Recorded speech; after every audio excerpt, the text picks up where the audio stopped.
ॐ गणपतये नमः। ॐ सरस्वत्यै नमः। ॐ श्रीगुरुभ्यो नमः। ॐ नमो भगवते नित्यानन्दाय।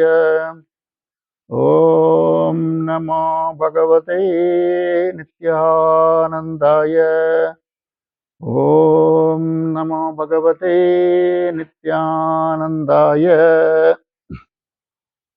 निवर्तस्वान्धकारात्वं सर्वदेवस्वरूपिणे भक्तप्रियाय दिव्याय नित्यानन्दाय ते नमः। श्रीगुरुम् अग्रणीशिष्य स्तोत्रियं ब्रह्मवेत्तमम् नमामि तुलसी माता योगिनी ज्ञानदायिने। समस्तजनकल्याणे निरतं करुणामयं नमामि चिन्मयं देवं सद्गुरुं ब्रह्मविद्वरम्. In the last class, we saw how the jnana is being enveloped by ignorance, ajnana. As I told you last time, the Maya has two powers, avarana and viksheba. It covers the truth and projects something else and make you to believe that the world is true and run after that. What happens? Avidya, ignorance of the truth of the bright light inside, the self-effulgent light inside, ignorance of that is called avidya, brings lot of desires in you. And desires lead you to karma. You act in the world. So it's a do loop of avidya, kama, and karma. In Vedanta, we call this as Hridaya Grandhi, knot of the heart. And aim of entire sadhana is to vidyate Hridaya Grandhi, to cut the Hridaya Grandhi once for all. And that is sadhana all about. Now, last time we saw Bhagavan gave a very simple example without getting into complication of the slokas in Upanishads and Geeta. He told a very simple example that like a lamp, lantern of the olden time, when there are a lot of carbon inside that, without cleaning the carbon, your lantern will not be efficient at all. It will be very inefficient. Even the light will not be seen. As for Bhagavad Gita, yes, this avarana is there. Avarana covers the truth. So he gives, Lord Krishna gives three kinds of avaranas. One is Dhumena Vrete Vannihi. The fire covered by a smoke. It is small avarana, not a big avarana. If you just wave it, you can see the fire inside. Then the thick dust in a mirror. Thick dust in a mirror. To remove that, you need some detergent and some good brush. Still the mirror will be seen. Not again that tough. Third is the example given by Lord is fetus by the womb. The womb is always very thick. It has thick coverage, and it takes a long time for child to come out also, till it protects that. So basically the layer is very thick. So sometimes if jnana is covered by a thick layer of ajnana, it is very difficult to come out of that. It may take a long, long time. So that is why we call it as Sattva, Raja, and Tama. A Sattva is very near to Lord. He thinks about, though he has some attachment with the world, most of the time he is very dharmic. He thinks about the world, God, he believes in sadhana, he is into that, and some portion of him is only into the worldly matters. And that is the example given in Gita as smoke covering the fire. Just wave it, it will go. That is sattvic buddhi. Second is rajasic buddhi. What is that? Mirror covered by the dust. The person is rajasic people are not good, not bad. Rajas are rajasic. They have to be rajasic. They have to fight for protection. They will do all that. They are more active. They are more active. Still, they are intelligent. They can still understand the truth. They can still struggle for the truth, and that is why this is told as a mirror covered by a dust. Third is tamasic, very very dull, very very dark. He will not even understand what is the truth and what is the untruth. Our Gurudev tells those people don't have even intelligence to misunderstand things. Understood? So it is that kind of characters. So fetus by the womb. It is very difficult to come out of this. So these are the three types of avarana given by Lord. Then he tells in Gita, this sloka, I have not taken last class, now we'll take it.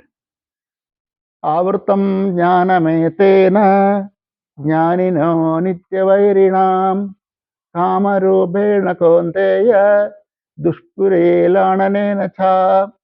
He tells, avartam jnanametena, this jnana is being covered by desires followed by kama and krodha. Always kama is followed by krodha. If somebody comes on your way, you are angry with him. Understood? You will not leave him. Your mind will go to such an action that you will not see how he is connected to you. He is your well-wisher. You will just forget that. You will just fight. So, avurtam jnanametena jnanino nityavairinam. The jnana is covered by this desire, which is a great enemy for all jnanis. Those who want to attain jnana, the desire is a great enemy. Kama rupena kondeya. This avarana, this coverage is in the form of kama, in the form of desire. Dushparena analayana cha, he tells, it is such a devourer like a fire. It is very difficult to come out of this. You cannot satiate a desire and come out of this. It is very, very difficult. It is like pouring ghee in the fire. Fulfilling desire is like that. That is why Ramakrishna Paramahansa is a very good example there. Some desires are fine, right? If you want to use rasgulla or sandesh, eat 1 kilo till the time you get dysentery, that is fine. You'll come out of that. Suppose a criminal kind of desire, suppose a bad desire, then the only way is,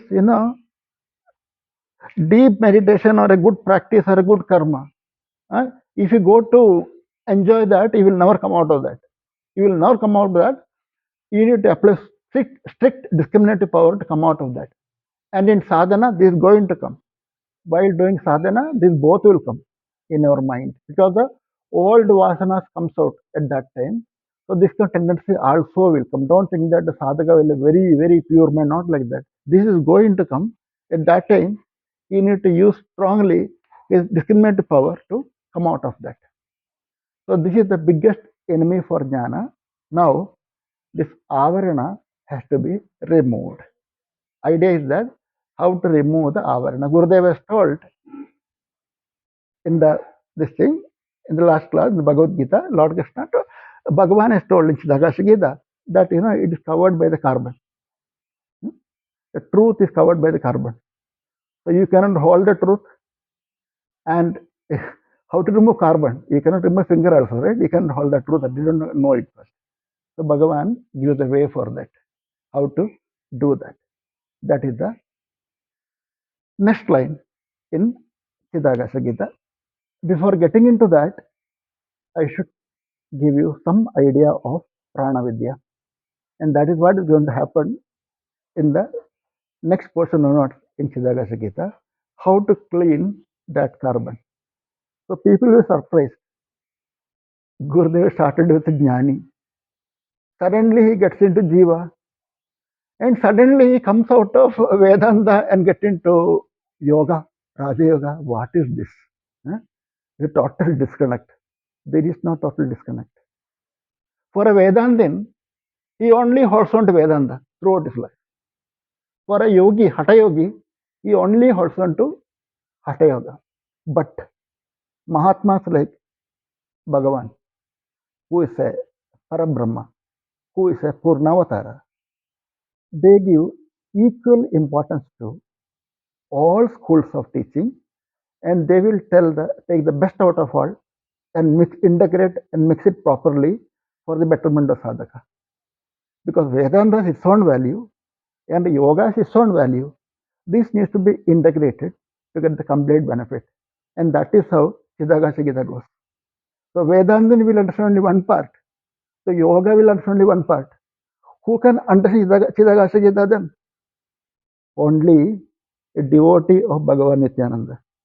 Only a person who is completely surrendered to him is the only person who is qualified to understand what he wrote. It is not that easy also.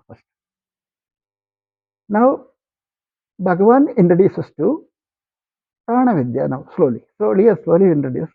Now, before getting into this, I'll give you some background so that you will enjoy the next statement of Bhagavan. There is a text called Prashna, which is very important text in Vedanta. It is one of the very major Upanishads, Prashna. It goes like this. There is a guru called Pippalada, and six students comes to him one day. One is Sukesha, one is Bhargava, one is Kausalya, one is Satyakama, one is Garga, one is Kabanda. These six devotees comes to him and they are karma kandins. Right? They did the lower Brahman upasana for a long time. Karma kandi. So don't blame karma kanda. Karma kanda is its own beauty and importance. All yaga, yajna, they do its own beauty and importance. And then don't do, usually Vedants laugh at that. That is wrong. Don't do that. So karma kanda is its own value. So they did karma kanda for a long time. They understood something is missing, something is incomplete. How? Because the very act of karma kanda has the power to purify your mind. They are all very purified minds. And there comes the question, they are feeling something incomplete. Something is missing in them. Because karma kanda don't talk about Brahma Vidya, right? It's totally different. So they goes to a rishi, a guru called Pippalada. So Pippalada heard their problem. He's a Mahatma, right? Okay, you stay in the ashram for 1 or 2 years, do your seva, because basically he wants to still clean their mind, still refine them. Idea was that. After that, you may ask question. If I know, I will tell you. Otherwise, I cannot help you. Simple, very straightforward. If I know, I will tell you. If I don't know, it is gone. Your 2 years is a waste year. Okay. But these people had a full faith in the Guru, so they stayed in the ashram. So there are 6 questions coming in Prashna, and question number 2 is Bhargava is asking question to Guru Pippalada. The question is this: Oh Guru, I have a question. What is that? What holds on this body together, and how the body works? That's a very good question. And as far as Pippalada is concerned, the body don't exist at all. He is a Brahmajnani. Eh? He always meditates on objectless thing.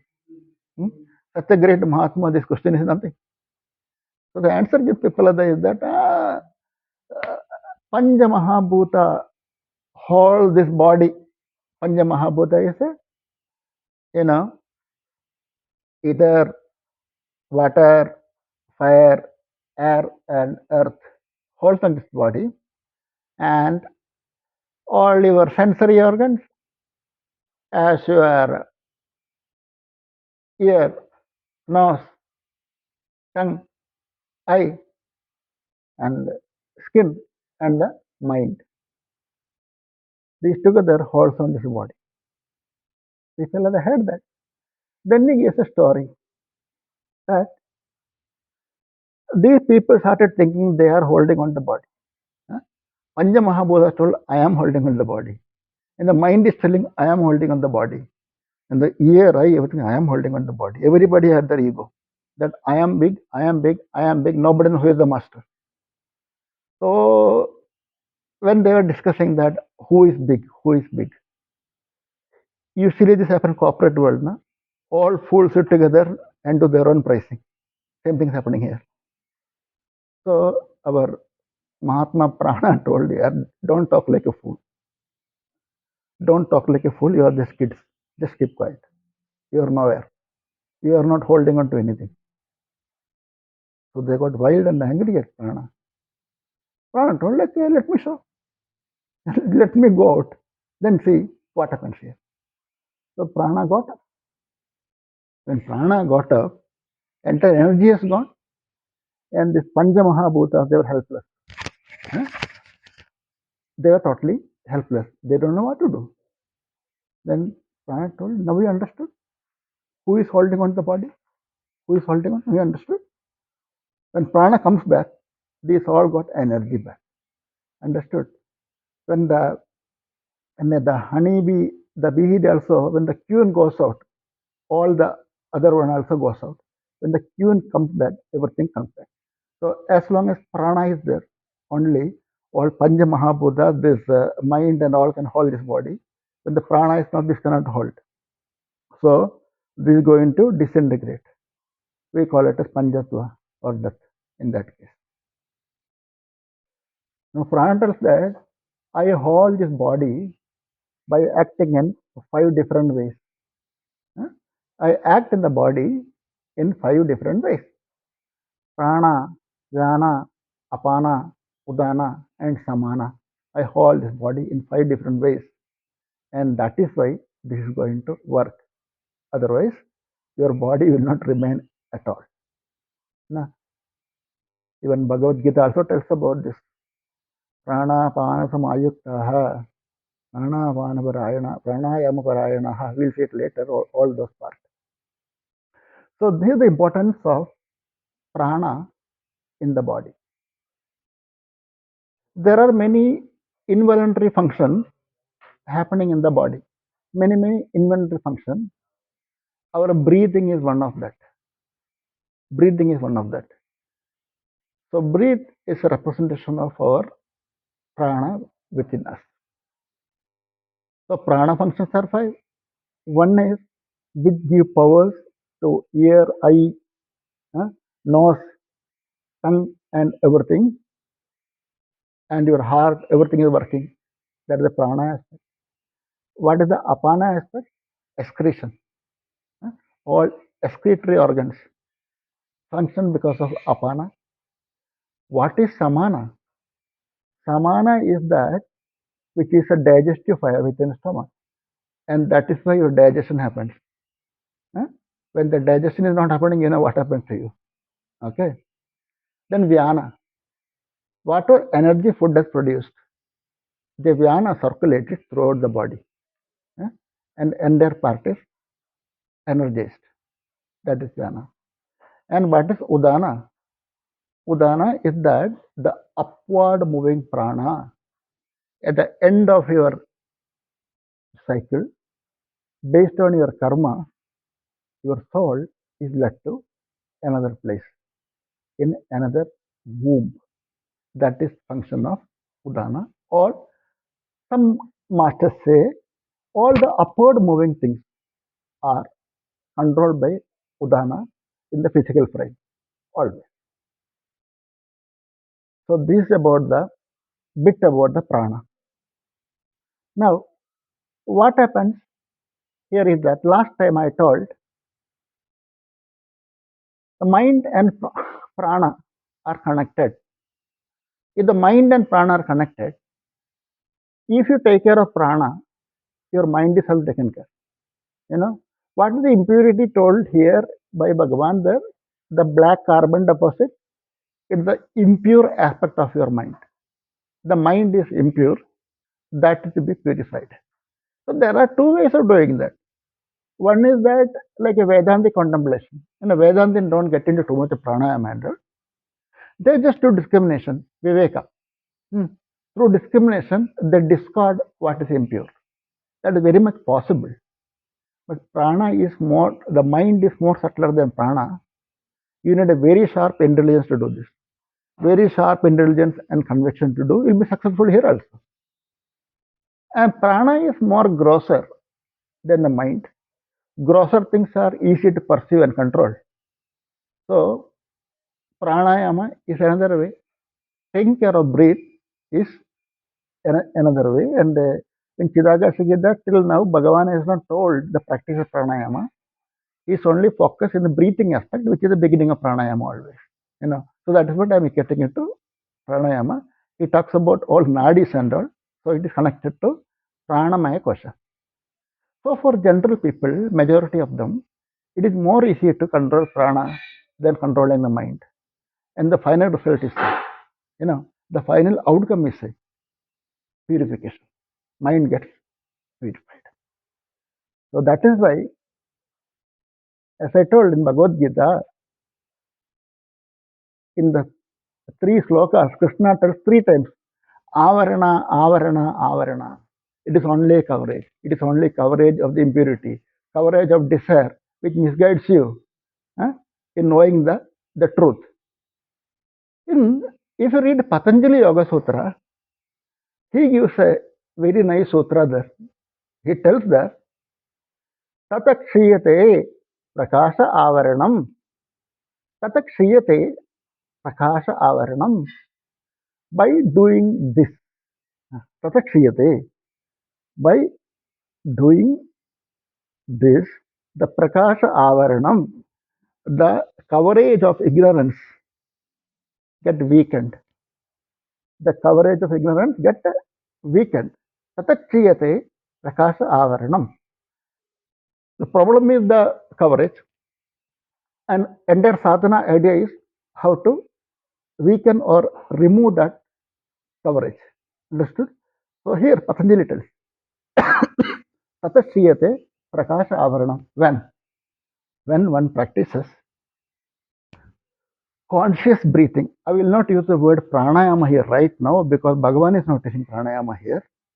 So I will call it as conscious breathing.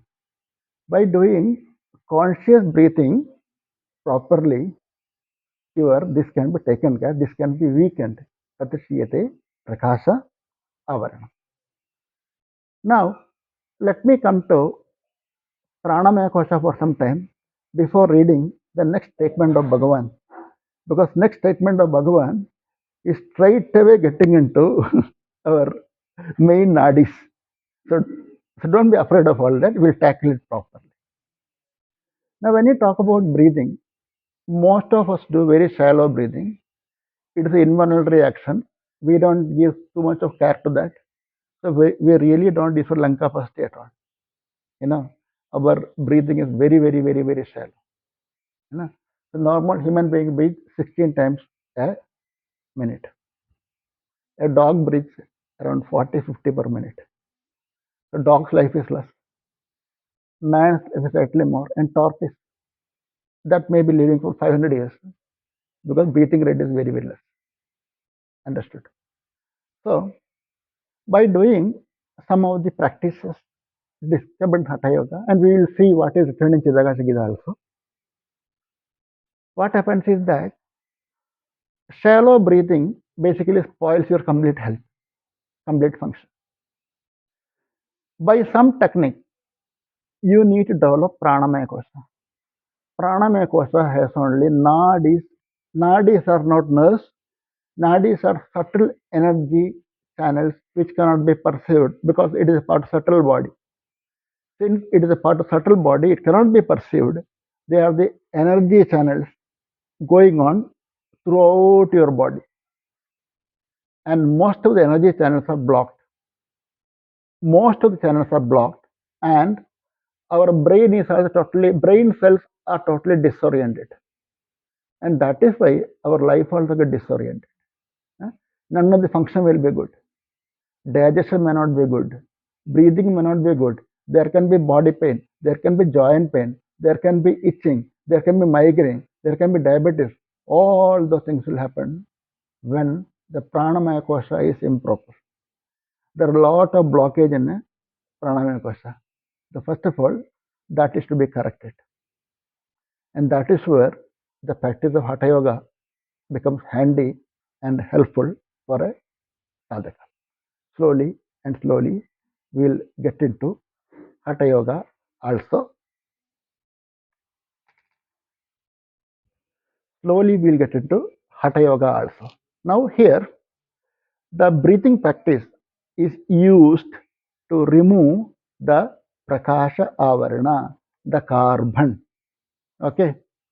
So, after completing the prana aspect of Bhagavan, and in future, Bhagavan will tell how to breathe and will tell. That is now, based on that, I will definitely talk about the practice of meditation. Whatever Baba has covered as of now, after maybe 1 or 2 classes, I will give a practice of meditation which covers everything what I learned, and take it daily use for 50 minutes in the morning, 50 minutes in the evening. And that is how one can make Chidakasha Geeta as a part of life, not by listening to my talk, because that will listen one day will go out also. Unless we bring practice, that is not of any help. So we will get into a practice of dharana and dhyana using whatever we learned in Chidakasha Geeta as of now. And this practice again based on Upanishads only. It is not created by me. It is based on Upanishads only. But I will be taking the base as Chidakasha Geeta for that. Then only it is helpful.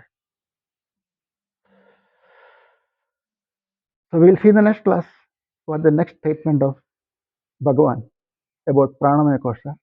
Now you got some idea of pranamaya kosha, some idea of prana. This is enough to get into that. Om Namo Bhagavate Nityanandaya. Om Namo Bhagavate Nityanandaya. Om Namo Bhagavate Nityanandaya. Hari Om. Shri Gurubhyo Namaha. Hari Om.